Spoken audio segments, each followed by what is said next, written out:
Law of demand में हमने क्या पढ़ा था, कहा कि प्राइस कम हो क्वांटिटी डिमांडेड बढ़ जाएगी, और प्राइस बढ़ गई तो क्वांटिटी डिमांडेड कम हो जाएगी। राइट जी।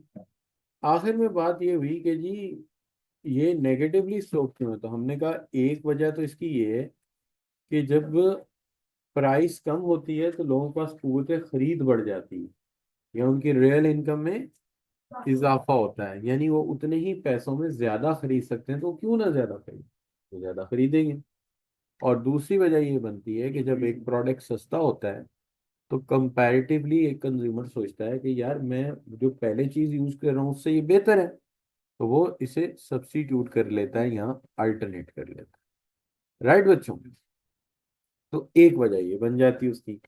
और आखिरी वजह हमने ये बयान की थी कि जब भी सेलर ज्यादा मिकदार कहता है कि खरीदो, तो आप कहते हैं मैं कीमत कम दूंगा। क्यों? क्योंकि ज्यादा मिकदार मेरे लिए हैंडल करने की भी तो एक कॉस्ट है ना, तो मैं उसको भी शामिल करूंगा। राइट जी, ये बातें समझ आती हैं हमें। आज हम ये बात करने लगे हैं कि लॉ ऑफ डिमांड में दो इश्यूज हैं। एक इशू ये है कि इसकी अपनी एक इम्पॉर्टेंस है, और दूसरा मसला जो है वो ये है कि हर जगह लॉ ऑफ डिमांड काम नहीं करता। तो ये भी देखना पड़ेगा कि किस किस जगह लॉ ऑफ डिमांड काम ही नहीं करेगा सिर्फ। अच्छा बच्चों, हमारे साथ कोई ऐसे बच्चे हैं जो आज पहली दफा क्लास में आए हैं? आप पहली दफा आएंगे। अच्छा बच्चे, हम चूंकि चैप्टर 2 से स्टार्ट किया था तो पहले टॉपिक के तकरीबन हम मिड में पहुंच चुके हैं। ठीक है, तो इसका हल ये है कि मैं आपको कुछ रिकॉर्डिंग भेज दूंगा, आप वो रिकॉर्डिंग सुन लीजिएगा। ठीक है, आपके 1.5 2 घंटे लगेंगे कहने में। लेकिन आपने जब उन रिकॉर्डिंग को सुनना है तो उसके अंदर मैं कुछ थेरेटिकल सवाल समझाऊं तो वो आपने निकाल देना, वो नहीं सुनना, कॉन्सेप्ट सुनना है। क्या सुनना है? कॉन्सेप्ट सुनना है। अगर मैं कोई सवाल समझा रहा हूँ छोड़ दें उसको, अभी उसकी जरूरत नहीं है, वो हम यहाँ समझा लेंगे आप। तो कोई सवाल थेरेटिकल वगैरह वगैरह एमसीक्यू उसके लिए कर लें, वो आपके काम के हो सकते हैं। लेकिन तो ये मैं भेज दूंगा ग्रुप में, बाकी बच्चे भी सुन सकते हैं, कोई ऐसा मसला नहीं है। अच्छी चीज़ है। ठीक है जी। मैं मुझे इतना नहीं पता होता वैसे कि आमतौर पे कौन कौन से लोग काम कर रहे होते हैं। तो मेरी बेटी पढ़ती है हैले कॉलेज ऑफ कॉमर्स में, अकाउंटिंग एंड फाइनेंस में। तो वहाँ कोई लड़की वो कहती मैं आपके वालिद को जानती, कैसे जानती, कहती जी मैं रहती तो पता नहीं कौन से शहर में हूँ, लेकिन मैंने जब PRC 3 पास किया था तो उनकी रिकॉर्डिंग सुन के तो कर लिया था। तो जो रिकॉर्डिंग्स है उनको भी सुन के लोग पेपर पास कर लेते हैं, बारो बारी चलता रहता मामला। तो इस तरह उस तरह की रिकॉर्डिंग है कि बड़े काम की है, तो मैं आपको भेज दूंगा, आप जरा उन्हें सुन लीजिएगा। राइट बच्चों। अच्छा, और वो मैं I2B में भी भेज दूंगा, चूंकि वो चैप्टर कंप्लीट हो रहा है तो उस चैप्टर की रिकॉर्डिंग मिल जाए, जो बच्चे नए आए हैं वो भी सुन लें। और आप लोग भी अगर रिवाइज कर लोगे तो क्या जाता है, तो पैसे थोड़ी लग रहे हैं। और रिवाइज भी क्या करना है, आप रिक्शे गाड़ी में किसी तरह तो घर जा ही रहे हो, तो मोबाइल में ऑन कर छोड़ो यार, मैं ही बोल रहा हूँ, आपका क्या जा रहा है, नहीं बच्चों? अच्छा चलो, अब हम बात करते हैं सबसे पहले कि कौन से ऐसे मामलात हैं जिस पे लॉ ऑफ डिमांड अमल ही नहीं करता, यानी कि सॉरी इम्प्लीमेंट ही नहीं होता। तो एक्सेप्शंस कुछ ऐसी हैं, क्योंकि देखिए हमारे इकोनॉमिक्स के लॉज साइकोलॉजिकल लॉज हैं। साइकोलॉजिकल लॉज एक सर्टेन कंडीशन मांगते हैं जिसमें वो अप्लाई होते हैं, सर्टेन कंडीशन मांगते हैं जिसमें वो अप्लाई होते हैं, अदरवाइज वो अप्लाई नहीं होते।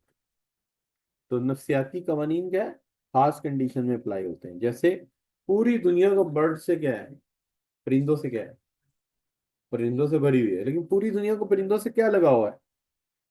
मेरा ख्याल है दुनिया के 99.9% लोग परिंदों से मोहब्बत करते हैं। जहां हमारी बाकी मोहब्बतें हैं, एक मोहब्बत किससे? परिंदों से, फूलों से, ये मोहब्बत नेचुरल है। लेकिन ये मोहब्बत नफ्सियाती है ना, ये हर हाल में तो नहीं है। अब जब कैलिफोर्निया में आग लगी हुई है तो अब परिंदों से मोहब्बत है लोगों को? नहीं, अब अपनी जान बचानी ज्यादा जरूरी है। परिंदे जल रहे होंगे, लेकिन कोई ये थोड़ी करेगा चिड़िया को बचाने चला जाए, वो अपनी जान बचाएगा। तो लिहाजा जितने भी नफ्सियाती कवानीन होते हैं ना, साइकोलॉजिकल लॉज होते हैं, वो खास हालात में इम्प्लीमेंट होते हैं, और वो हालात ना रहे तो इम्प्लीमेंट नहीं होते। तो आज लॉ ऑफ डिमांड को भी हम इसी सेंस में देखते हैं कि कौन कौन सी ऐसी सिचुएशन है जिसमें ये लॉ अप्लाई नहीं होता। सबसे पहले एक ऐसी सिचुएशन है जिसमें इंसान चीज इसलिए नहीं खरीद रहा कि उसको जरूरत है, इसलिए नहीं खरीद रहा कि उसको जरूरत के लिए नहीं खरीद रहा, बल्कि उसकी एक ऐसी जरूरत है जो आम नीड नहीं है। नीड नहीं है। जैसे चाय पी रहा हूँ, मैं एक्टिव रहना चाहता हूँ, ये मेरी नीड है। ठीक है, खाना खा रहा हूँ, मुझे भूख लगी, ये मेरी नीड है, तो ये तो डिमांड में जाएगी। लेकिन अगर मैं चीज खरीद रहा हूँ किसके लिए, कॉन्फर्ट डिस्टिंक्शन के लिए, एजाजी इम्तियाज के तौर पर, कि मैं कोई ऐसी चीज इस्तेमाल करूं जो मुझे दूसरों से मुनफरिद कर दे, लोग कहें यार बड़ा स्टाइलिश आदमी, इसका लॉ ऑफ डिमांड से कोई ताल्लुक नहीं है। क्योंकि ऐसी चीजों की कीमत बढ़ने पर लोग उसे ज्यादा खरीदते हैं, खुश होते हैं। ब्रांड नहीं, ब्रांड और चीज है। ब्रांड तो चाय की पत्ती का भी है। अब चाय चाय तकरीबन जरूरत है तो ये लेवल ब्रांड है, ब्रांड और चीज है। ये है बच्चों कौन सी चीजें, डिस्टिंक्शन वाली चीजें। जैसे गाड़ियों में रोल्स रॉयस कार, गाड़ियों में रोल्स रॉयस कार है, तो रोल्स रॉयस कार जब लोग खरीदते हैं तो क्या कहते हैं, कहते हैं these possess some distinctive features are considered as exception of the law of demand. तो ये कोई ऐसी चीज है जो आप जानबूझ के महंगी खरीदते हैं ताकि दूसरों को से अपने आप को अलहदा कर सके, लिहाजा इस पे लॉ ऑफ डिमांड का कोई ताल्लुक नहीं। क्या हाल है बच्चों, है कि नहीं। दूसरी ऐसी सूरत है जब अनसर्टन कंडीशन हो जाए। लिबर्टी के पास ये पेट्रोल पंप है जिसकी मैंने आपको तस्वीर लगाई है। ये उस दौर की बात है कि एक अफवाह फैल गई कि कल पेट्रोल नहीं मिलेगा, और उसी दिन पेट्रोल की कीमत में 50 रुपए का इजाफा भी हुआ। तो उस दिन पेट्रोल 290 रुपए लीटर मिल रहा था, और रश देखें कितना ज्यादा है। और ये दिन जुम्मे का था। अब असूली तौर पे तो पेट्रोल महंगा हुआ था, तो इन लोगों को तो वहां जाना ही नहीं चाहिए। महंगा हुआ तो क्या बिकना चाहिए, कम बिकना चाहिए, ज्यादा बिकना चाहिए, कम बिकना चाहिए। लेकिन साथ अफवाह भी फैल गई कि बेशक महंगा हुआ है, कल पेट्रोल नहीं मिलेगा। अब इन सबको कल ससुराल जाना है अपने। तो सूरत हाल क्या है, बाहर भी अनसर्टन है और घर में भी अनसर्टन है। क्योंकि अगर पेट्रोल कल ना मिला, क्या हाल, घर से निकालने तो और क्या चाहिए। घर वाले तड़ी लगाते रहते हैं निकाल देंगे, निकालते कोई नहीं, मैं तुम्हें बता दूं। क्योंकि उनको भी पता है ये निकल गया बाहर तो इसकी बाहर भी डिमांड निकल। ठीक है, वो घर के अंदर ही आपको जेल में बंद कर देते हैं। जो सलूक होता है वो घर के अंदर ही होता है। लिहाजा बच्चों, क्या हो गया बच्चों, नहीं मेरे घर में वैसे ऐसा माहौल नहीं है। मैं तो जाता हूँ घर, मेरी बीवी को हाथ पर कांपते हैं ऐसे, डरती है मेरे से। अच्छा बच्चों, तो एनीवे, तो अब हम बात क्या कर रहे थे कि पेट्रोल महंगा हो गया लेकिन फिर भी हम खरीद रहे हैं। क्यों, एक अफवाह फैल गई कल मिलेगा नहीं, तो कल हमने कहीं जाना है, कैसे जाएंगे। लिहाजा हम महंगा भी लेने के लिए तैयार है। तो लॉ ऑफ डिमांड तो फारिग हो गया ना। क्या ख्याल है, उसका तो कोई तल्लक ही नहीं है। और इसी तरह अगर मैं चीज खरीद ही इसलिए रहा हूँ कि मैं दूसरों से मुनफरिद हो जाऊं, तो वो चीज महंगी हो जाए तो और अच्छी बात है, वो मुझे और मुनफरिद करेगी दूसरों से। क्या हाल है बच्चों, ये दोनों कंडीशन में लॉ ऑफ डिमांड नहीं चलता, ना कॉन्फर्ट डिस्टिंक्शन में, एजाजी चीज खरीदने में, और ना ही अनसर्टेन कंडीशन, दोनों में लॉ ऑफ डिमांड बिल्कुल रिटायर हो गया, उसका कोई चक्कर नहीं। इसी तरह अगर कोई आपकी तरह का कंज्यूमर हो, जो क्या हो, लेजी हो, देखे इकोनॉमिक्स की किताब रख के रिमोट हाथ में पकड़ के सो रहा है। अब देखिए, लॉ ऑफ डिमांड वहां काम करता है जहां एक बंदा जाए और पूछे जाके, ओए सेब क्या भाव है, 400, ओए 400, दिमाग खराब है, कल मैं 300 लेके गया हूँ। उसे कल का रेट याद है। इस बच्चे को माँ के जा जाके सेब ले आ, अम्मा अम्मा किस काम पे लगा दिया है। ये जाके 1000 का नोट पहले थमा देगा, कहेगा 2 किलो सेब दे दो। 1000 का नोट पहले थमा देगा, और वो उससे कहेगा 2.25 किलो दे देता हूँ, 1000 बराबर हो जाएगा, कहेगा हाँ ठीक। उसको पिछला रेट याद है, याद ही नहीं तो लॉ ऑफ डिमांड कहाँ गया। वो तो ला गया, अम्मा अम्मा सेब, वो कहेगी बेटा किस क्या भाव है? अम्मा मुझे क्या पता, मुझे क्या पता, मुझे तो सोता हो जगाया मैं ले आऊं, बस मेरे से नहीं होता ये पढ़े से। तो यहाँ लॉ ऑफ डिमांड चलेगा, हाँ तो नहीं चलेगा। लॉ ऑफ डिमांड कहाँ चलेगा, जहाँ बंदा इग्नोरेंस का शिकार ना हो, सुस्त ना हो, बल्कि एक्टिव हो। एक ऐसा बच्चा जो 400 रहने दे, अगले चौक से जाके वो 250 ले आए, है जी, ये उस बच्चे का काम है। क्या हाल है बच्चों, आप कौन से वाले तो अगले चौक पहुंच जाते हैं, अगले चौक, या यही वाले हालात हैं आपके? अच्छा बच्चों, एनीवे, अब बच्चों गिफन गुड्स, गिफन गुड्स के बारे में मैं अभी बात करता हूँ थोड़ी देर में। अच्छा बच्चों, आगे क्या आ गया, बेसिक नेसेसिटीज ऑफ लाइफ। अच्छा, आपकी किताब में लिखा है बेसिक नेसेसिटीज ऑफ लाइफ पे लॉ ऑफ डिमांड काम ही नहीं करता। गलत लिखा। देखिए ज्यादा काम नहीं करता, ये आप जरा सेंटेंस चेंज कर दीजिए। The law of demand is not much applicable. Not ज्यादा एप्लीकेबल नहीं, थोड़ा बहुत तो एप्लीकेबल होता ही है। वो कैसे? कि देखिए अगर डबल रोटी महंगी हो गई, मान लिया कि महंगी होने पर डबल रोटी हर सूरत आप खरीदेंगे, भूखे तो नहीं रहेंगे ना, क्या हाल है? लेकिन इसके साइड वाले स्लाइस जो जाया कर देते थे, अब जाया करेंगे नहीं? क्यों नहीं करेंगे? तो थोड़ा सा तो कम खरीदेंगे ना। आप साइड वाले स्लाइस यूज करने शुरू कर दिया आपने। पहले आप दूध में डाल के बिल्ली को खिला देते, अब क्या करते हैं? अब आप खुद ही उसके पानी लगा के थोड़ा गर्म करके, ठीक है ठीक है ठीक है चला लेते। क्या हाल है बच्चों? क्यों? महंगे हो गए ना। तो ये नहीं कि ला अप्लाई नहीं होता, हाँ थोड़ा अप्लाई होता है। ठीक है बच्चों, रिपीट कर लेते हैं।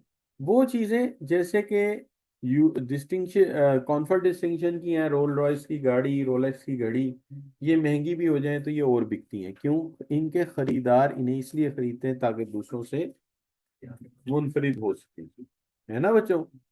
ये आपके इधर खुला है एक डीएचए में, डोलमेट मार्ट, है ना? ये कराची में पहले ही है। तो मैं पिछली दफा जब गया था ना, तो मेरी कंपनी में जब मैरियट में स्टे करवाया था, तो मैं जब बाहर निकला तो बॉस कहने लगा कि यार जाना है उधर। मैंने क्यों जाना है? कहते गाड़ी का रेट पूछना है। चलो ठीक है, मैं चला गया। तो सामने रोलेक्स का शोरूम था, तो रोल उसके अंदर ही। तो वहां पे उसने जो घड़ी पूछी वो तकरीबन 34 लाख रुपए की, 34 लाख की, 38 लाख की, सॉरी 38 लाख की घड़ी थी वो। तो वो और महंगी हो जाए तो उससे क्या फर्क पड़ता है? वो तो जानबूझ के। तो मैंने कहा था करनी क्या, कहता छोटे भाई को गिफ्ट करनी मैंने। ठीक है, फिर मुझे कहने लगा ले लूं यहाँ से। तो मैंने कहा ना लो।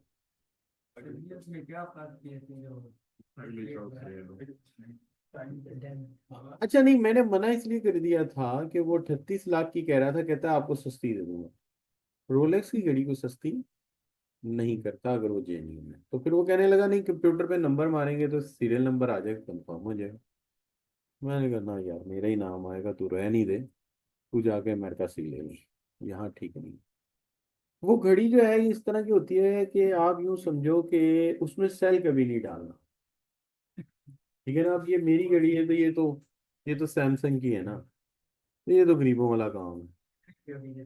तो ये होगी 75-80 हजार की होगी। हाँ 75-80 हजार की होगी मेरा ख्याल है। ये दूसरी वाली है, ब्लड प्रेशर शुगर वगैरह हर चीज बताती है। तो ये रात को हम उस पर रख देते हैं, उसके ऊपर इसका तवा सा है, उसके ऊपर रख देते हैं तो ये चार्ज हो जाएगा। रात को 10 बजे के बाद बाहर निकलते हैं आप? हाँ हाँ। तो मैं आपको बताता हूँ कि वो जो रोलेक्स की इसको चार्ज करना पड़ता है, और बाकी घड़ियों में सेल डालना पड़ता है। लेकिन उसका ये है कि उसके अंदर कभी सेल नहीं डालना आपने, कभी कुछ नहीं करना आपने। आपने उसको रखा है, रख दें, वो बंद हो जाएगी। कोई 48 घंटे चलेगी, बंद हो जाएगी। तो उसके बाद आपने जब उसको बांधना है, उसका टाइम मिला लें और उसको हल्का सा यूं शेक ऑफ करें और आप कलाई पे बांध लें, कुछ नहीं करना। हर चीज उसके अंदर ही है। वो जब हम हाथ हिलाते हैं तो उसके अंदर एक पेंडोलम है, वो रिवॉल्व होता रहता है, घूमता रहता है, और घूम के उसके अंदर चाबी भर देता है। यानी ऐसे करेंगे तो इधर हो जाएगा, फिर ऐसे करेंगे तो उधर चला जाएगा, लेकिन एक एंगल पे जाएगा तो क्या करेगा, उसके अंदर चाबी भर जाएगा। उसके अंदर जो बेरिंग्स वगैरह लगे हुए हैं, उसके अंदर एक ऐसा फॉयल मेटल है जो उसको अंदर से खुद ही केमिकल देता रहता है, यानी उसकी ऑयलिंग और ग्रीसिंग अंदर ही होती रहती है। इससे उसको किसी मेंटेनेंस की जरूरत ही नहीं। तो मैं आपको किसी दिन दिखाऊंगा कि वो घड़ी कैसी होती है। अच्छा, किसी से ले लेंगे, मांग लेंगे, क्या मसला। अच्छा बच्चों, सो एनीवे, तो हम कहते हैं use as a confer distinction. तो कॉन्फर डिस्टिंक्शन के तौर पे यूज करें तो वो और महंगी हो, यानी 38 लाख की है, 65 लाख की हो जाए, वो कहेंगे और अच्छी बात है यार, जब हम बांधेंगे लोग हमें देखेंगे कि यार ये बंदा है, क्या बात है इसकी। नहीं बच्चों, और दूसरी बात क्या है, हंगामी हालत है, एक चीज मिलनी नहीं तो महंगी भी है तो क्या करोगे, खरीदोगे। क्या हाल है बच्चों? लेजी कंज्यूमर है, उसने इग्नोर कर देना है, पिछली कीमत क्या अगली कीमत क्या, लॉ ऑफ डिमांड तो फारिग हो गया। और बच्चों गिफन गुड्स पे भी बात करता हूँ, और डबल रोटी वगैरह जो बुनियादी जरूरत की चीजें हैं उस पर लॉ ऑफ डिमांड थोड़ा बहुत काम करता है, ज्यादा काम नहीं करता। क्योंकि चीज महंगी भी हो गई तो क्या करेंगे, खाना छोड़ देंगे? खाना तो है, कभी घर वालों ने ये कहा कि आप डबल रोटी महंगी होगी आप एक स्लाइस खाया करो दो की बजाय? क्या हाल है? अच्छा बच्चों, आगे क्या आ गया जी? अगर लॉ ऑफ डिमांड की कोई भी इजम्पशन, आपकी किताब में लिखा है इनकम, इनकम नहीं, कोई भी इजम्पशन नहीं, आप रिलैक्स कर दें तो लॉ ऑफ डिमांड फारिग है। लॉ ऑफ डिमांड को अगर चलना है तो ये जितनी चीजें हमने लिखी है ना, ये देखो ये जितनी लिखी है ये सारी कांस्टेंट होंगी। सिर्फ दो वेरिएबल होने चाहिए, एक प्राइस और एक क्वांटिटी डिमांडेड, बाकी इनकम, सीजन, वेदर, सब्स्टिट्यूट की price, fashion, taste, habit, population, prices of related goods, सब कांस्टेंट होने चाहिए, सिर्फ दो वेरिएबल, फिर काम करेगा। अगर एक भी assumption आपकी वेरिएबल बन जाए तो वो भी बीच में रोल प्ले करना शुरू कर देगी, लिहाजा वो निजाम नहीं चलेगा। क्या हाल है बच्चों? तो एक भी assumption आपने बीच में से निकाली, कोई भी assumption जो लॉ ऑफ डिमांड की थी, चाहे आबादी की हो, चाहे लॉ ऑफ, चाहे वो इनकम की हो, चाहे वो टेस्ट की हो, हैबिट की हो, ये काम नहीं करेगा। पहले वो सारी assumption कांस्टेंट होनी चाहिए। ठीक बच्चों, अब आ जाते हैं आप इंपॉर्टेंस ऑफ लॉ। अभी वो गिफन गुड पे बात होने वाली है। अच्छा, importance of law of demand ये है कि जब भी आप किसी कंपनी के डायरेक्टर बनेंगे और आपको किसी चीज की कीमत तय करनी पड़ेगी, कोई भी चीज आप नई मार्केट में लेके आते हैं, तो कोई भी चीज की नई मार्केट में लेके आते हैं तो लॉ, तो उसकी प्राइस कैसे तय करेंगे आप? With the help of law of demand. अगर आपने लॉ ऑफ डिमांड पढ़ा है तो you can determine the price well, right जी? जैसे ये गाड़ी देखिए, ये किया स्टोनिक है, किया स्टोनिक है। तो किया स्टोनिक जो है पहली दफा मार्केट में आई है पाकिस्तान की, तो इसकी कीमत कैसे तय की होगी उन्होंने? उन्होंने पहले इससे मिलती जुलती एक गाड़ी ली जो इसके प्रोफाइल की थी, वो थी सुजुकी, सुजुकी स्विफ्ट, और देखा कि उसकी कितनी प्राइस करने पे कितनी डिमांड कम हुई है जब भी कीमत बढ़ी है, तो उससे उनको एक बिहेवियर मिल गया। उस बिहेवियर से उन्होंने तय किया कि इसकी कीमत 40 लाख रुपए होगी। कितनी होगी? 40 लाख, आई थिंक इतनी ही थी शायद, शायद। कुछ थोड़ी कम ज्यादा, मैं कोई गाड़ी नहीं ले नहीं सकता गरीब आदमी, इसलिए मुझे इतना अंदाजा इसका नहीं है। हम तो यूज्ड गाड़ी चला लेते हैं ना, समझा करता क्या तो लिहाजा इसका मुझे अंदाजा नहीं, लेकिन ये बात कंफर्म है कि जब भी नया प्रोडक्ट आएगा उसकी डिमांड को तय करने के लिए, प्राइस को तय करने के लिए आपको लॉ ऑफ डिमांड आना चाहिए। इससे मिलती जुलती चीज का पहले से लॉ ऑफ डिमांड एनालिसिस हुआ होगा, उस एनालिसिस का फायदा उठा के आप इसकी कीमत तय कर लेंगे। राइट बच्चों? तो किसी भी चीज की कीमत तय करने के लिए क्या आना चाहिए हमें? एक और चीज, फर्म्स डिसीजन मेकिंग, फर्म की जो डिसीजन मेकिंग है, प्लान, फ्यूचर प्लान है कि हम प्राइस को कैसे चेंज करें, और प्राइस के चेंज होने से कैसे इम्पैक्ट होगा हमारा रेवेन्यू, कैसे इम्पैक्ट होगा हमारा कैश फ्लो, यानी हमारी प्राइस के चेंज करने से सेल्स पे क्या असर पड़ेगा, रेवेन्यू पे क्या असर पड़ेगा। ये भी तभी आपको पता चलेगा अगर आप लॉ ऑफ डिमांड में एक्सपर्ट हैं। राइट बच्चों? कितनी कीमत बढ़ाने पे डिमांड कितनी कम होगी, उससे हमारे रेवेन्यू पे कितना असर पड़ेगा, और फिर आगे फाइनेंस की बाकी चीजें, कैश फ्लो पे कितना असर पड़ेगा, ठीक है जी, फाइनेंशियल स्टेक पे क्या असर पड़ेगा, शेयर्स की वैल्यू पे क्या असर पड़ेगा, तो वो सारे इम्पैक्ट आ जाएंगे। अच्छा बच्चों, ये हेल्पफुल है फाइनेंस मिनिस्टर के लिए। फाइनेंस मिनिस्टर जानता है कि मैं टैक्स ऐसी चीज पे लगाऊंगा जिसको लोग हर सूरत खरीदेंगे। अगर वो किसी ऐसी चीज पे टैक्स लगा दे जो लोग खरीदना कम कर दें तो उसका टैक्स रेवेन्यू बनेगा ही। जैसे मिसाल के तौर पे आप मुझे बताइए, अगर आप फाइनेंस मिनिस्टर बन गए तो हमें टैक्स पेट्रोल पे लगाना चाहिए या स्ट्रॉबेरी पे लगाना चाहिए? स्ट्रॉबेरी पे क्यों नहीं लगाएंगे?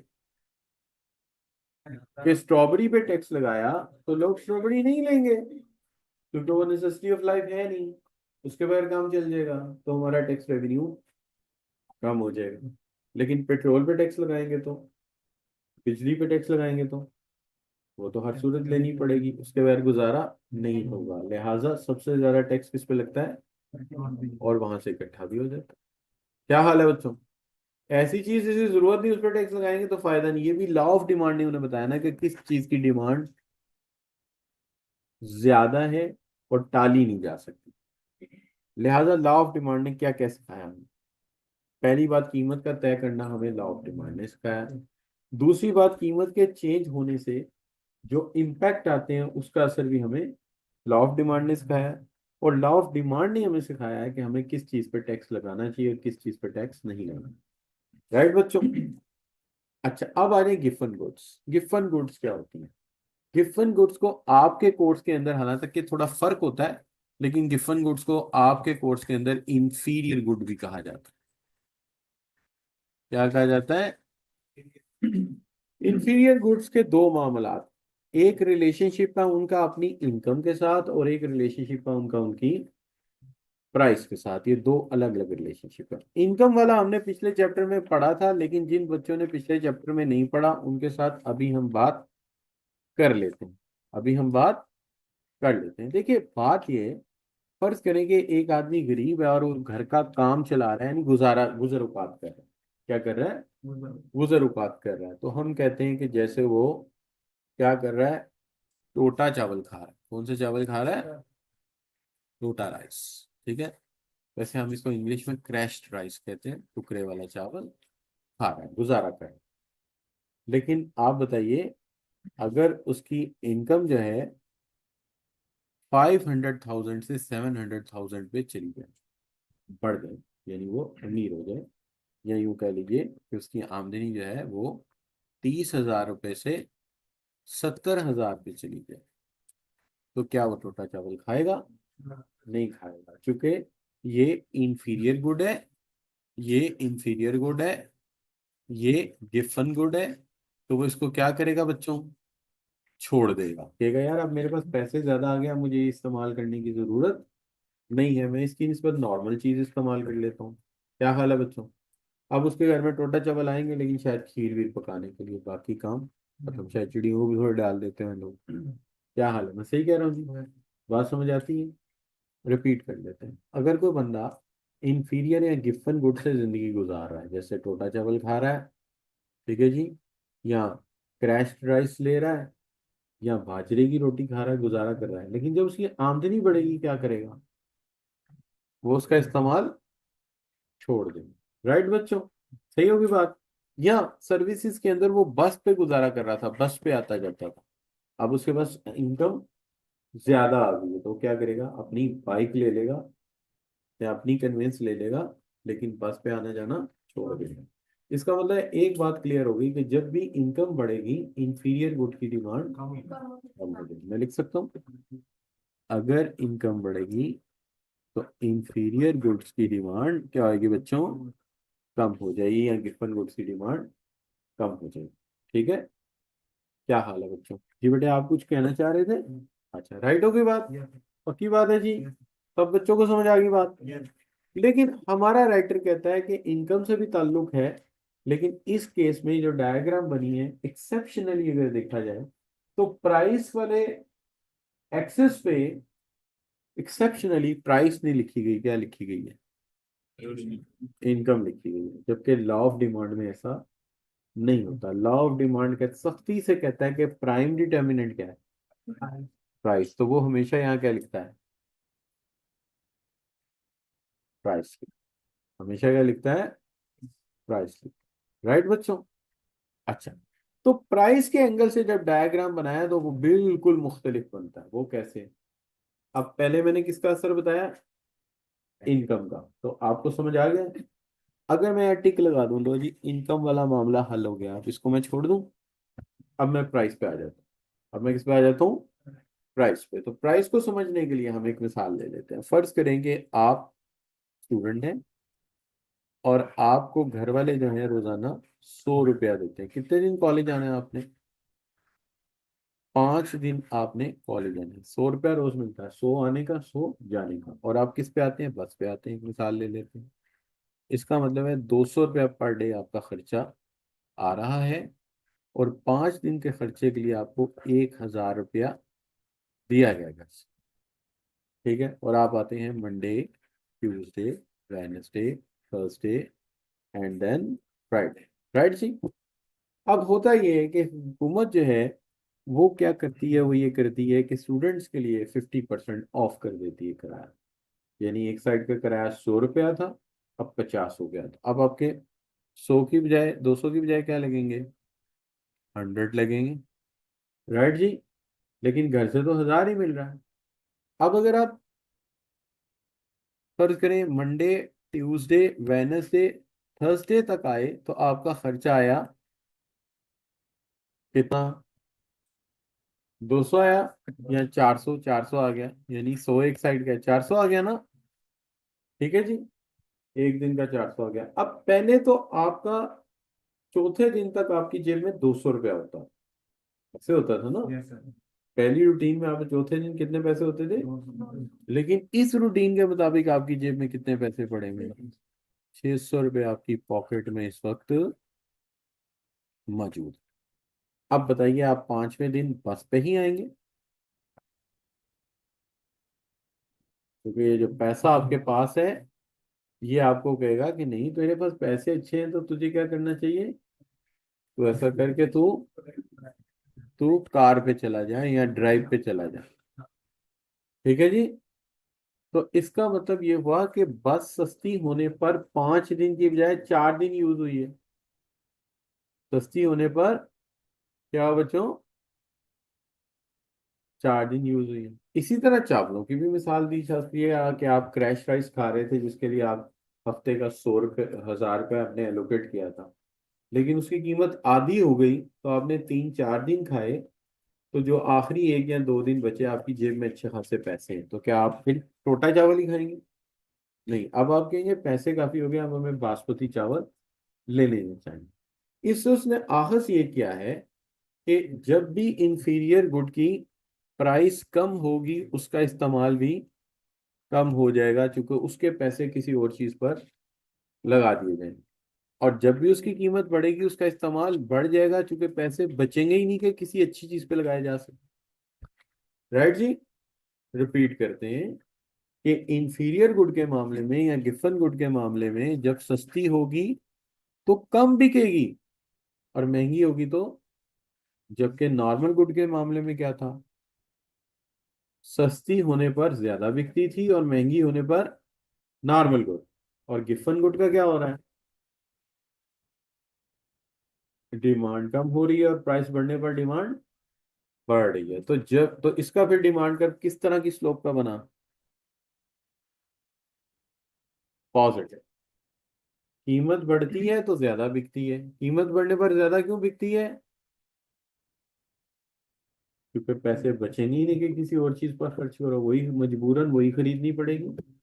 और सस्ती होने पर क्या होगा, उसके पैसे बचाकर हम किसी दूसरे पर लगा। ठीक हो गया बच्चों। जो इंटरनेशनल किताबें हैं उसके अंदर गिफन गुड की जो नाम दिए गए हैं, हमारी किताब में तो नहीं दिए गए, जो नाम दिए गए हैं उसके अंदर जो चीजें दी गई हैं उसके अंदर उन्होंने ब्राउन चावल या टोटा चावल का जिक्र किया है, सर्विसेज में बस का जिक्र किया है, और एक प्रोडक्ट और है जिसको वो कहते हैं आलू, पोटैटो, इनको भी उन्होंने इंफीरियर काउंट किया है। मैंने अपने कल्चर में अपने मुल्क में देखा है कि गिफन गुड्स में एक तो टोटा चावल आते हैं जो सही मिसाल बनते हैं, और एक वाटरमेलन आता है, तरबूज। जब महंगा होता है बहुत बिकता है, यानी एक भी वाटरमेलन नहीं बचता जब उसकी कीमत 100 रुपये पर केजी होती है। लेकिन जब वो 20 रुपए पे आता है या 30 रुपए पे आता है तो ट्रॉलियों की ट्रॉलियां पड़ी होती हैं, लोग खरीदते नहीं जी। सप्लाई भी शायद ज्यादा होती हो, लेकिन मैंने देखा है कि शुरू में सप्लाई ज्यादा भी हो तो वो हाथों हाथ बिक जाता है। तो बात चीजें ऐसी होती हैं कि वो सस्ती हो तो लोग उन्हें खरीदते नहीं है, हालांकि कि वाटरमेलन के पानी में इतने जबरदस्त न्यूट्रिएंट्स होते हैं, और जिस मौसम में वो आता है गर्मियों के, वहाँ डिहाइड्रेशन का भी बड़ा मसला होता है। और वैसे भी मैं आपको एक बात बताता हूँ कि अक्सर लोग कहते हैं बरसात में वाटरमेलन जो है वो स्टमक ऑफसेट कर देता है। डॉक्टरों की राय है कि इसमें वाटरमेलन का कोई कसूर नहीं है। एक्चुअली हम जब भी वाटरमेलन का कलर चेक करने के लिए उसे कटवाते हैं तो उसकी छुरी पर मक्खियां बैठी होती हैं, वरना वाटरमेलन की प्रोटेक्शन के लिए तो ब्रेन जैसा मोटा स्कल लगा हुआ है उसके गिर्द, यानी उसके अंदर तो जर्म दाखिल ही नहीं हो सकता। लेकिन जब हम कटवाते हैं तो फिर एक तो उसकी छुरी के साथ मक्खियां लगी हुई हैं, एक तो ये रीजन है जहाँ से बैक्टीरिया जाता है, और दूसरी बात जब वो कट जाता है तो बैक्टीरिया को अंदर जाने का रास्ता मिल जाता है। अगर आप बंद हालत में उसे ले आए और अच्छे टेम्परेचर पे रखें, गर्मी में ना रखें, आप पूर्व जो भी मौसम में आप खाएंगे वो आपके लिए सेहत अफजा है, कोई ऐसा मसला नहीं। ठीक है। बाकी जो है लोग खुद अपने लिए प्रॉब्लम पैदा करते हैं। मकई खाते हैं तो नमक लगाते हैं उसके ऊपर सिट्टे के। अब नमक में पोटाशियम है, वो तो ब्लड प्रेशर हाई करेगा, लेकिन सिट्टे का उसके अंदर कोई कसूर नहीं है। एक्चुअली हो ये रहा है कि हम वक्त के साथ साथ जो टेस्ट है अपना वो आगे डेवलप कर रहे हैं, जो कि हम गलत कर रहे हैं। हमें क्या करना चाहिए, चीजों का नेचुरल टेस्ट अपने मुंह पे लगाना चाहिए। जैसे चाय में अगर हम चीनी ना डालें तो क्या होगा, 2 से 3 दफा हम पियेंगे, 4 दफा पियेंगे तो जो मिल्क का अपना स्वीटनेस है वो आपको फील होना शुरू हो जाए, तो आपको चीनी की जरूरत ही नहीं है। इसी तरह अगर हम सिट्टे पे नमक नहीं लगाएंगे तो 2 से 3 दफा से हमें मकई का जायका आना शुरू हो जाएगा, फिर हमें नमक की जरूरत ही नहीं रहेगी। एक्चुअली बात यह है कि वही आर हमें आदत हो गई है, हर चीज में नमक डाल देते हैं हम, उस पर भी नमक डाल देते हैं, वाटरमेलन पे भी नमक डाल देते हैं, बेचारे का पानी निकल जाता है। तो होना क्या चाहिए, नेचुरल चीजें खाएं। और जो आपके घर के शेफ हैं उन्हें भी समझाएं कि टेस्ट को इन्हांस करने की जरूरत नहीं है, नॉर्मल नमक मिर्च खाएं, क्या जरूरत पड़ी बीमार होने की? नहीं बच्चों। अच्छा जी, चलें छोड़ें यार, हम अपनी बात कर रहे थे क्या, कि हमने देखा कि प्राइस के एतबार से नॉर्मल गुड का बिहेवियर ये है कि जो नॉर्मल गुड है प्राइस कम होने पे ज्यादा बिकती है, और प्राइस ज्यादा होने पे कम बिकती है, और कम होने से ज्यादा बिकती है। लेकिन अगर वो गिफन गुड है तो फिर महंगा होने पे ज्यादा बिकती है और सस्ता होने पे कम बिकती है। तो इसके दो रवैये मैंने सिखाए हैं, एक इनकम के एंगल से, एक प्राइस के एंगल से। होप कि आप इसको रिवाइज करके अच्छी तरह याद कर लेंगे, कर लेंगे। प्रॉमिस। देखिए आप चाहते हैं जल्दी पेपर देना, तो फिर आपको चाहिए कि खुद से ज्यादा चीजों को याद करना शुरू कर दें। अब देखिए ये सवाल है, पेपर का ही है, which of the following is held constant along the demand curve. Demand, जब लॉ ऑफ डिमांड पढ़ते हैं तो हम कुछ चीजों को कांस्टेंट सपोज करते हैं। तो किस चीज को कांस्टेंट रखते हैं हम, इनकम कांस्टेंट होती है। वेरिएबल क्या होते हैं, प्राइस एंड क्वांटिटी डिमांडेड। देखिए कितना सिंपल सवाल है, नहीं बच्चों। अच्छा जी, तो इस तरह के सवाल पेपर में आते हैं। ये देखिए, कहता है demand curve slope downward because of.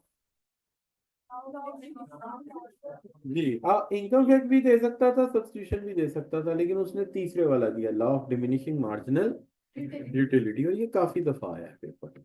मैंने बच्चों से पूछ पूछ कर लिख लिया था। अच्छा बच्चों, यहाँ तक कोई चीज मुश्किल।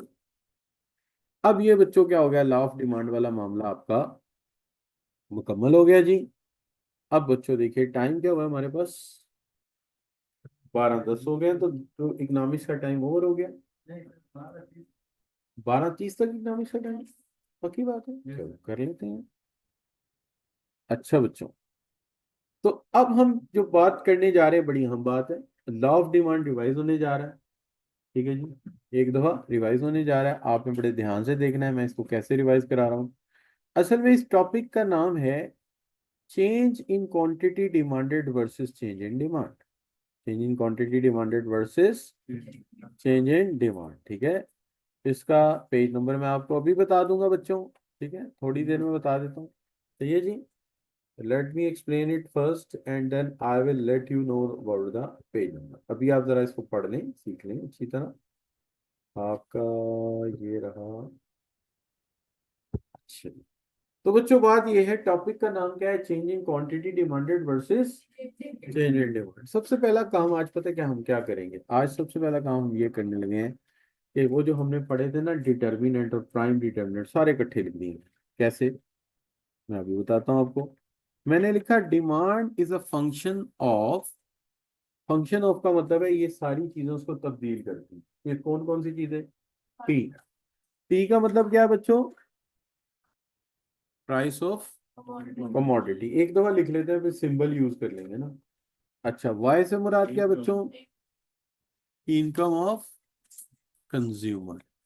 ठीक है, इसका मतलब है डिमांड को प्राइस भी चेंज करती है प्रोडक्ट की, और आपकी इनकम भी चेंज करती है। अच्छा, उसको पॉपुलेशन भी इफेक्ट करती है। पॉपुलेशन का मतलब क्या है? आबादी। आपने खुद ही कहा था आबादी बढ़ेगी तो डिमांड बढ़ेगी। अच्छा, टेस्ट भी उसके ऊपर असरअंदाज होता है। ठीक है, और हैबिट्स भी कंज्यूमर की असरअंदाज होती हैं। एडवर्टाइजिंग भी असरअंदाज होती है, और पर्सनल सेलिंग भी उसके ऊपर असरअंदाज होती है, और प्राइसेस ऑफ रिलेटेड गुड्स भी होती हैं। और यहाँ पे हम एक और डाल देते हैं, वेदर भी इसके ऊपर असरअंदाज होता है। ठीक है बच्चों, वेदर भी असरअंदाज होता है। ठीक है जी, ये सब चीजें डिमांड पर असरअंदाज होती हैं। हमने सबकी तफसील लिख दी आज सारी की सारी। सही है जी। एक दफा फिर सारों को हमने तफसील से इकट्ठा कर लिया। और ईटीसी वो है जो अभी हमें याद नहीं आ रहा, लेकिन इंडस्ट्री टू इंडस्ट्री वेरी करता रहता, अदर चीज भी हो सकती है, तो जो भी हमें याद। ठीक है जी। तो डिमांड का इफेक्ट कौन कौन सी चीज करती है? उसकी उसी कमोडिटी की प्राइस, कंज्यूमर की इनकम, आबादी यानी नंबर ऑफ कंज्यूमर, टेस्ट या preference, habits, advertising, personal selling, prices of related goods जिनको आपने कहा था सब्स्टिट्यूट एंड कॉम्प्लीमेंट, और वेदर, मौसम भी असरअंदाज करता है। राइट बच्चों? अब हम ऐसा करते हैं, इसकी दो कैटेगरीज बना देते हैं। फैक्टर तो सारे समझ आ गए, ये पढ़ चुके हैं हम पहले, सबके नाम हमें आते हैं, सबका भी रवैया भी हम पढ़ चुके हैं। अच्छा, लेकिन अब हम इसकी दो कैटेगरीज कर देते हैं। हम कहते हैं कि अगर एक ऐसी सिचुएशन पैदा हो जाए जिसमें प्राइस चेंज करे डिमांड को, कौन चेंज करे, और ये सारे हो जाएं कांस्टेंट, ये सारे क्या हो जाएं, कांस्टेंट। ठीक है, इवन वेदर भी इसके अंदर डाल के उसको भी क्या कर देते हैं, कांस्टेंट। तो ये सारे क्या हो जाएं, कांस्टेंट। चेंज किसकी वजह से आए, प्राइस की वजह से, तो फिर इसका नेम होगा चेंज इन क्वांटिटी डिमांड। तो इसका नाम क्या होगा, change in quantity demand. Economist की मर्जी है भाई, उसने इसका नाम ये रख दिया। टर्म जो भी होती है उसका नाम साइंसदानों ने रखा होता है, जो भी रख दें। तो इन्होंने कहा अगर प्राइस चेंज लाए और ये सारे कांस्टेंट हो तो फिर इसका नाम क्या है, चेंज इन क्वांटिटी डिमांड। लेकिन इसके बरक्स प्राइस कांस्टेंट हो जाए और इनमें से कोई चीज चेंज ले आए, एक या एक से ज्यादा मिलके चेंज ले आए, तो फिर इसका नाम क्या है, चेंज इन। राइट बच्चों? अगर प्राइस चेंज लाए और ये सारे कांस्टेंट हो तो फिर नाम क्या है, और अगर प्राइस कांस्टेंट हो जाए, बाकी फैक्टर यानी अदर फैक्टर चेंज ले आए, तो फिर चेंज इन। ये टर्मिनोलॉजी दी दी है। ठीक है, हमने कभी सोचा ही नहीं क्यों दी है, जरूरत भी नहीं सोचने की। नाम रखना ना, अब इसी को लॉजिक थोड़ी है कि जी उसने डॉग का नाम टॉमी रखा है, उसने डॉग का नाम जैकी रखा है, मर्जी उसकी। इसलिए इन्होंने भी नाम रख दिया क्या, कि अगर प्राइस चेंज लाएगी ये कांस्टेंट होंगे तो नेम क्या होगा, और अगर प्राइस कांस्टेंट होगी चेंज इनमें से किसी की वजह से आएगी तो चेंज इन डिमांड नाम होगा। सही जी, हम इसकी थोड़ी तफसील लिखते हैं ताकि हमें याद भी रहे ना। पहला पॉइंट हम ये लिखते हैं, ये सारी बात हम यूं लिखते हैं, a change in quantity of commodity due to price. ठीक है, वाइल, प्राइस का पी भी लिख देते हैं। ठीक है, वाइल अदर factors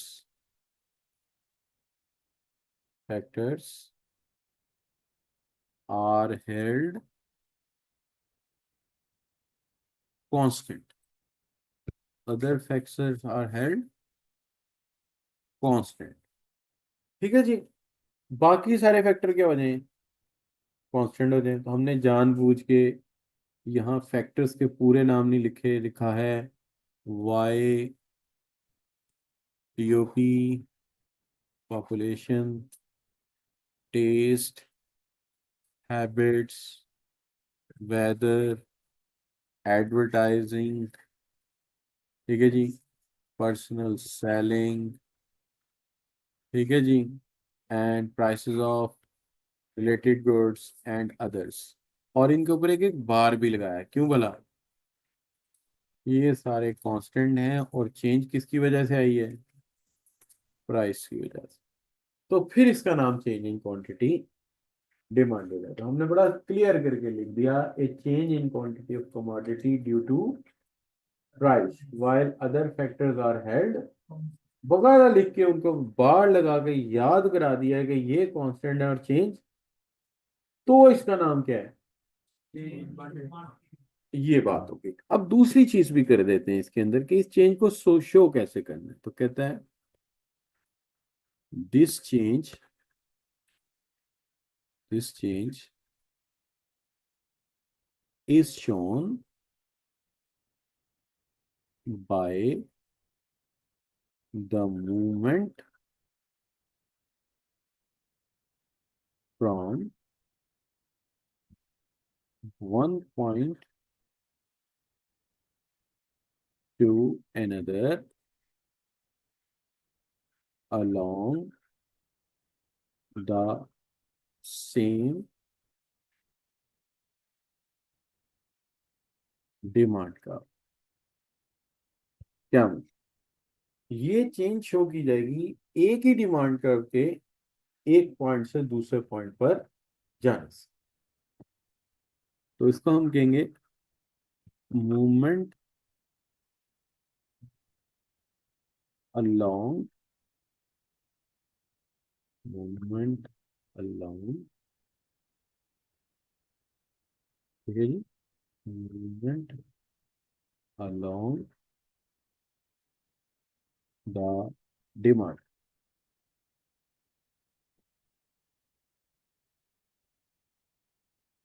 तो पहली बात जो समझ आई ना, पता क्या है? कि चेंज प्राइस की वजह से आए, बाकी फैक्टर क्या हो? कांस्टेंट हो। तो फिर इसका नाम क्या है? और दूसरी बात यह है, इस चेंज को शो किया जाए एक ही डिमांड करके एक पॉइंट से दूसरे पॉइंट पर जाने से। इस बात की वजाहत कर लेते हैं दूसरे पॉइंट की, वो कैसे? देखिए, बात यह है कि हम कहते हैं इनिशियल प्राइस है 20 और डिमांड है 200 kg। ठीक है जी, क्या प्राइस क्या है? 20 रुपीज और डिमांड क्या है? प्राइस कम हो गई, कितनी हो गई?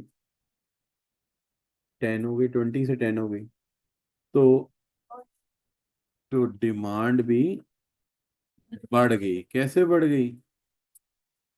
200 से 300 हो गई। तो प्राइस के कम होने से डिमांड बढ़ गई। तो आपके यहाँ सर ये तो लॉ ऑफ डिमांड में पड़ा है, लेकिन याद कर लेते हैं, दोबारा याद कर लेते हैं क्या जाता है, और इससे रिलेट भी कर लेते हैं। कैसे? यहाँ पे शो करते हैं 20 थी प्राइस, ठीक है, बल्कि इसको मैं उसके मुताबिक ना बना दूं एक दफा। 20 थी प्राइस, 10, 30, और यहाँ कर देते हैं 100, 200, 300। राइट जी। अब रिपीट करता हूँ मैं। 20 थी प्राइस और डिमांड थी 200। हम किस पॉइंट पे थे? बी पे। किस पॉइंट पे थे? बी पे। 20 थी प्राइस, 200 थी डिमांड, और हम किस पॉइंट पे थे? बी पे। प्राइस कम हो गई, जैसा कि हमने पढ़ा है। 20 से कितनी हो गई? 10। कम हो गई बच्चों। तो क्वांटिटी बढ़ के क्या हो गई? 200 से, जैसा कि हमने यहाँ पढ़ा है, इस चीज को यहाँ शो कर देता हूँ। प्राइस कितनी हो गई बच्चों? 20 से 10। डिमांड बढ़ के क्या हो गई? हम बी से कहाँ आ गए? सी पे। वही डिमांड कर है कि नहीं? उसी डिमांड करके एक पॉइंट से दूसरे पे आ गए। राइट जी। प्राइस के कम होने से डिमांड में इजाफा हुआ, हम बी से सी पे आ गए। प्राइस 20 से 10 हो गई, डिमांड 200 से 300 हो गई, हम बी से सी पे आ गए। कहेंगे क्या इसको? इसको कहेंगे एक्सटेंशन इन डिमांड। क्या कहेंगे बच्चों? Extension in demand. अच्छा बच्चों, एक्सटेंशन में टी आएगा कि क्या आएगा? एस आएगा। एक्सटेंशन, ऐसा था, पक्की बात है। चलो सही। तो एक्सटेंशन इन डिमांड कैसे हुई बताओ? प्राइस कम हुई, डिमांड बढ़ गई। ठीक है, ठीक है।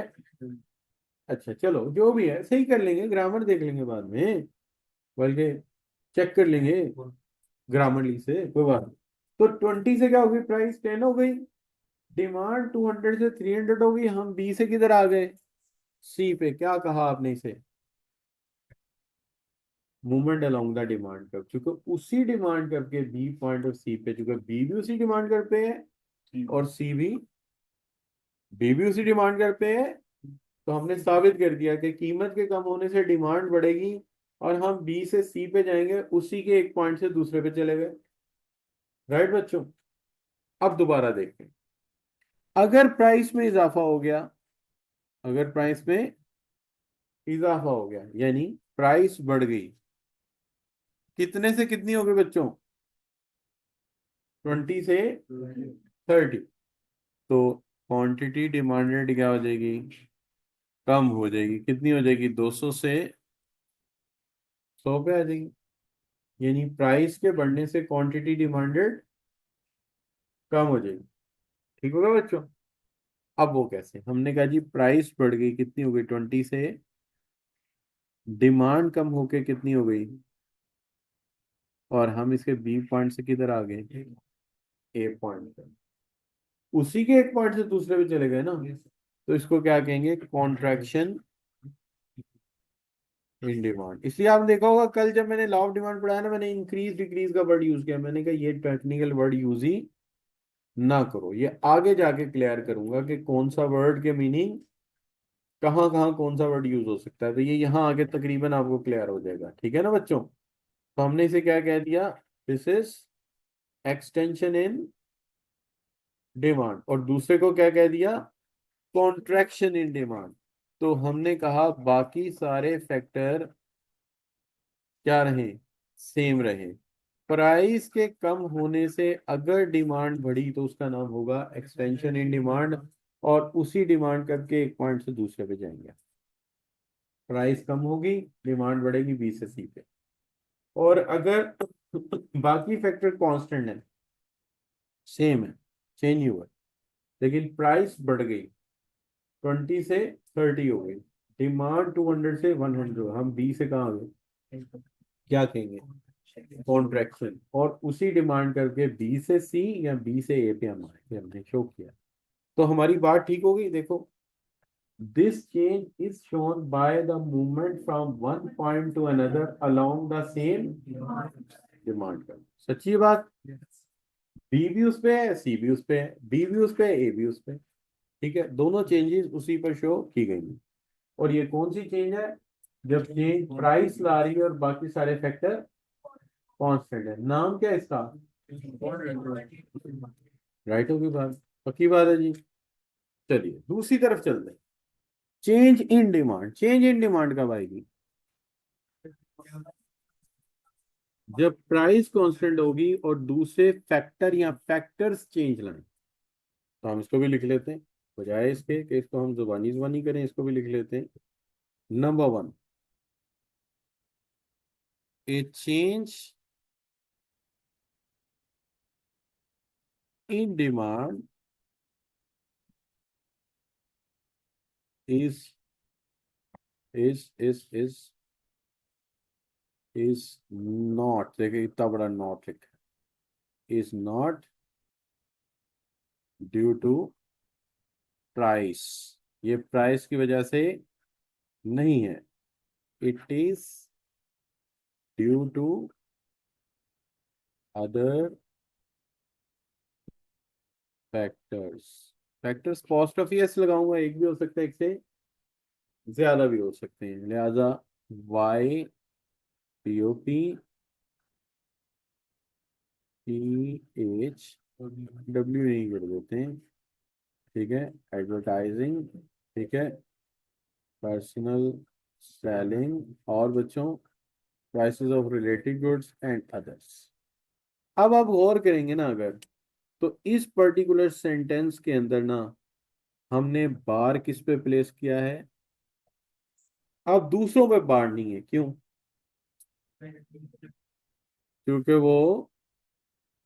वो इस वक्त वेरिएबल हैं और कांस्टेंट जो है वो क्या है? प्राइस। राइट बच्चों? अब कांस्टेंट जो है वो क्या है? प्राइस। राइट जी? पक्की बात है।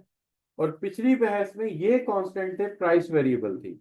इस बहस में प्राइस कांस्टेंट है, ये सारे वेरिएबल। अब इस चेंज को कैसे शो करेंगे? This is very important. हम कहेंगे this change is shown, this change is shown by the shift of demand का। इस मसले में डिमांड कर्व शिफ्ट हो जाएगा। पिछले में डिमांड कर्व शिफ्ट नहीं हुआ था, हम उसी के एक पॉइंट से दूसरे पे जा रहे थे, क्योंकि तब्दीली रहने वाला फैक्टर प्राइम वेरिएबल था। और प्राइम वेरिएबल उसके वर्टिकल एक्सिस पे लिखा होता है हमेशा डायग्राम पे। इससे उसी के एक पॉइंट से दूसरे पे गए। लेकिन अब क्या होगा? अब चेंज पूरा डिमांड कर्व शिफ्ट हो जाएगा। वो कैसे? इसको भी डिस्कस कर लेते हैं। फर्ज कीजिए कि मैं टीचर नहीं हूं। 2 मिनट के लिए सोच लीजिए। मेरी बेडन रोड पे हीटर्स की दुकान। लेकिन 2 मिनट के लिए भी सोचिए, अगर मेरी हीटर की दुकान होती बेडन रोड पे, तो मैं आपको पढ़ाता? कभी भी नहीं। करोड़ों की दुकान है वहाँ। क्या हाल है बच्चों? फिर तो मैंने आराम से सुबह उठना था, 10-11 बजे, अपनी बड़ी सी गाड़ी स्टार्ट करनी थी और बेडन रोड जाना था। लड़कों से कहना बेटा सामान सेट करो, झाड़ू वाड़ू लगाओ, सफाई करो। नहीं बच्चों, है ना? यार बड़े मजे की लाइफ है खड्डों का। और फिर मैंने वहां बैठ के कैश काउंटर पे बैठ जाना था। हीटरों की बात किसने करनी थी? सेल्स पर्सन ने। क्या हाल? और जब मेरा मूड बनना था, मैंने रेबैन की ऐनक पकड़नी थी, लगानी थी, गाड़ी स्टार्ट करनी थी, घर आ जाना था। फिर मेरे पास गाड़ी होनी थी फॉर्चूनर।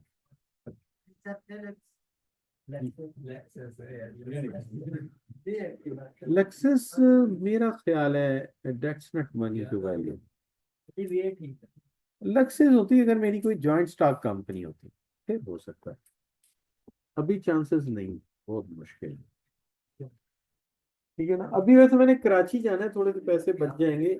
एक इंटरव्यू लेने जाना है मैंने कराची। तो पैसे तो नहीं इतने बचेंगे, लेकिन सैर वैर अच्छी हो जाएगी। जहाज पे लेके जाएंगे, जिनायर पे लेके जाते हैं आमतौर पे, तो कोई जगह कहाँ लेके जाते हैं।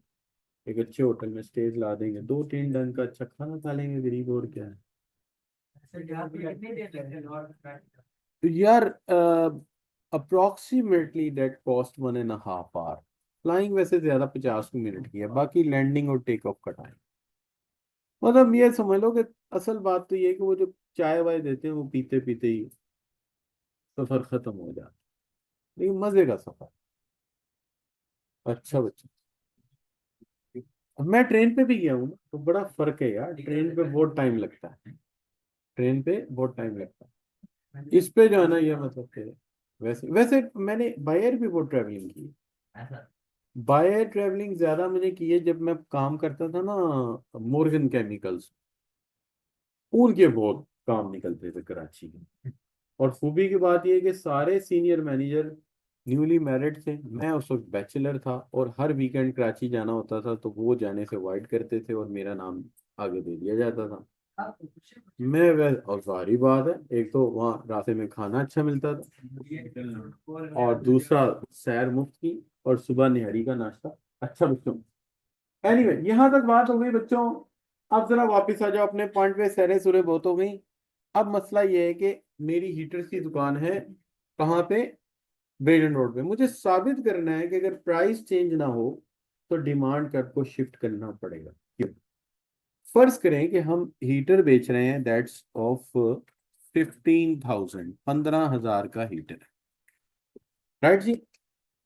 और मैं रोज के आसानी से 50 हीटर बेच देता हूँ, आम मामूल में 50 हीटर बिकते हैं, नॉर्मल रूटीन। तो मेरा डिमांड कर्व है D1, पॉइंट है मेरा B, राइट बच्चों। लेकिन सर्दियां आ गई, सीजन आ गया, दिसंबर जनवरी, ठंड बढ़ गई।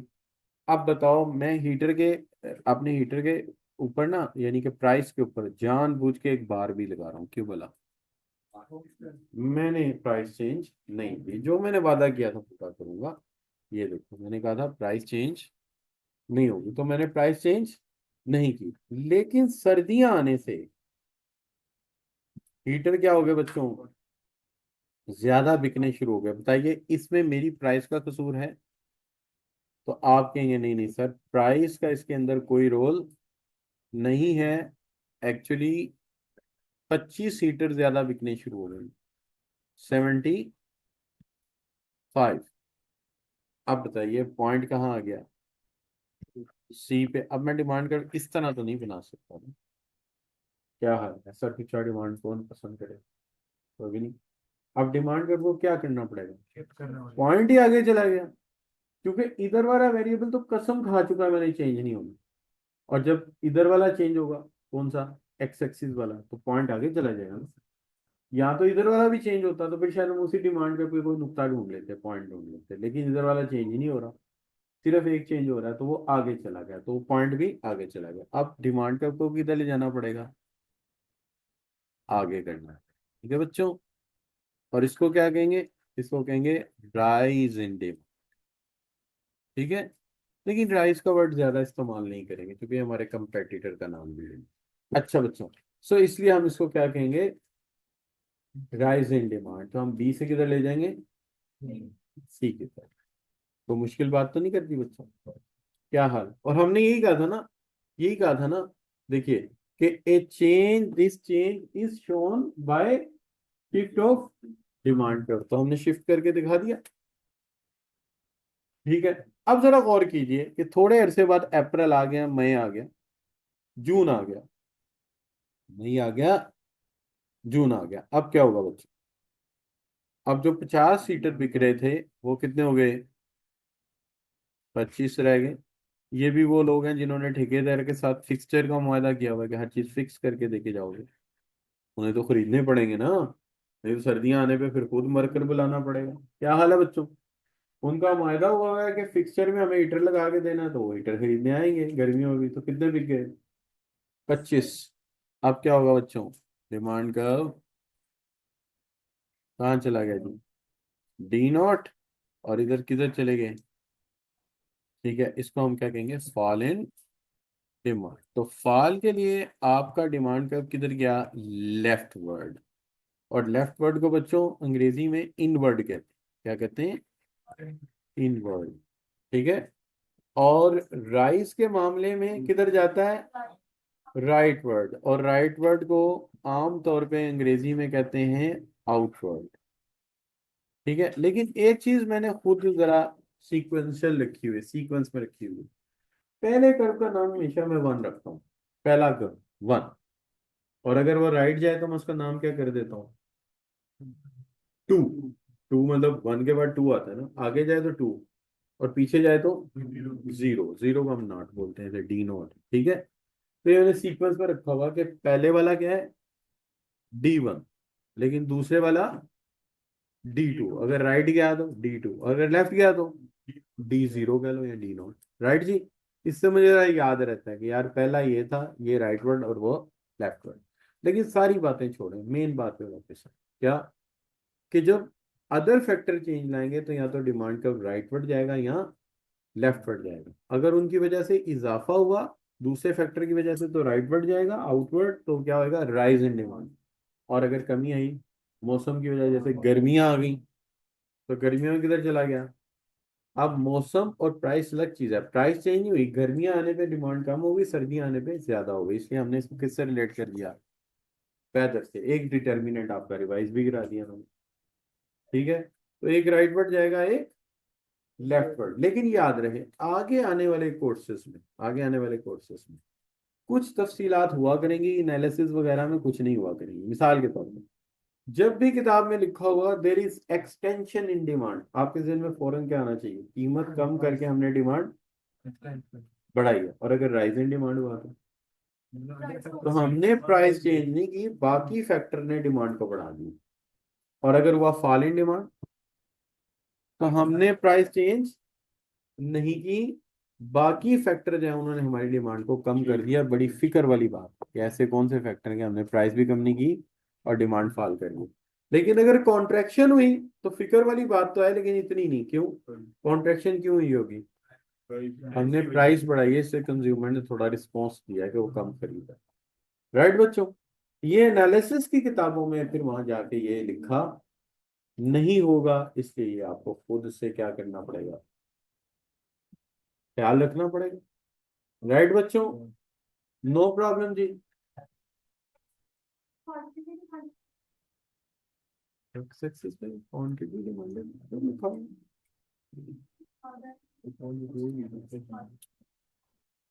अदर फैक्टर तो उसके अंदर है ही नहीं। हमारा असूल है क्वांटिटी डिमांडेड रखेंगे एक्स एक्सिस पे और हमेशा प्राइम डिटर्मिनेंट रखेंगे वर्टिकल एक्सिस पे, वाई एक्सिस पे। अगर वो लिख दी है तो फिर तो उसके ऊपर ही पॉइंट चेंज होने शुरू हो जाएंगे। वो लिखे नहीं, वो इसलिए तो शिफ्ट हो रहा है। नहीं समझी बात को? मेरी बात समझ आई है कि अगर हम यहाँ वेदर लिख दें तो फिर तो हमें शिफ्ट करने की जरूरत ही नहीं। मौसम गर्म हो गया, ए पे चले गए, मौसम सर्द हो गया, सी पे आ गए, तो ऐसे हो जाए। यही तो बात है। हम हमेशा हक देते हैं प्राइम डिटर्मिनेंट को लिखने का डायग्राम पे। सिर्फ एक एक्सेप्शन है कि हमने एक दफा इनकम लिखा है, अभी गिवन को, वरना अदरवाइज हमेशा क्या करेंगे? प्राइम डिटर्मिनेंट को हक के लिखने का। और प्राइम क्या होता है? प्राइस। और दूसरा क्या होता है? और इसकी लॉजिक मैंने क्या बताई थी कि जब आप डॉक्टर के पास जाएंगे, अगर किसी को हाइपरटेंशन है तो प्राइम डिटर्मिनेंट साल्ट को मानेगा, बाकियों के बारे में बात करेगा, लेकिन ज्यादा किस पे करेगा? साल्ट पे। और डायबिटिक है तो शुगर प्राइम डिटर्मिनेंट है। तो इसलिए हर चीज का एक प्राइम डिटर्मिनेंट होता है, बाकी भी होते हैं लेकिन प्राइम एक होता है, फोकस उसी पे किया जाता है। तो यहाँ प्राइम डिटर्मिनेंट क्या है? प्राइस है। राइट जी, बाकी भी हैं, ऐसा नहीं कि बाकी नहीं है, बाकी भी हैं। रियल जी, बात समझ आती है? अच्छा बच्चों, तो हम इसको यहाँ पे रोक देते हैं। आप पता है इसमें क्या कम रह गया? काम टाइम हो गया। अच्छा, काम कम ये रह गया है कि बाकी के फैक्टर्स पे बात नहीं हुई, जैसे टेस्ट पे नहीं हुई, हैबिट पे नहीं हुई, एडवर्टाइजिंग पे नहीं हुई, पर्सनल सेलिंग पे नहीं हुई। हमें इनके साथ भी, हमें बात हो चुकी है लेकिन इनके साथ भी कर्व को शिफ्ट करना है। तो हम ऐसा करते हैं, इसको हम तेरी सेव करना तो किया नहीं। चलो कोई बात नहीं, ऐसा करते हैं कल हम इसको जरा रिवाइज कर लेंगे तफसील के साथ।